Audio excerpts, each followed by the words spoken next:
आज आपण या ठिकाणी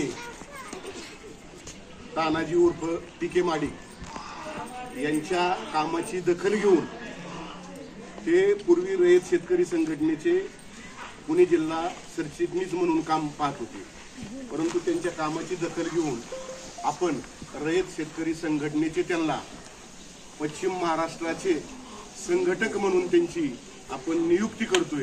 त्याबद्दल त्यांचं हार्दिक अभिनंदन आणि त्यांची पुढील कार्यास त्यांना हार्दिक शुभेच्छा। अशाच पद्धतीचं चांगल्या पद्धतीचं काम त्यांनी आणखीन करू। आज त्यांची पश्चिम महाराष्ट्र आपण संघटकपदी नियुक्ती करतोय, त्याच्यानंतर भविष्यामध्ये महाराष्ट्राच्या बॉडीवर सुद्धा त्यांची आपण नियुक्ती करू, परंतु काम कशा पद्धतीचं केलं पाहिजे, काम जर चांगलं केलं तर निश्चितप्रमाणे त्यांची अजूनही आपण चांगल्या पद्धतीची पदोन्नती करू। त्यांना त्यांच्या येणाऱ्या भविष्य काळात हार्दिक अशा शुभेच्छा देतो आणि या ठिकाणी थांबतो।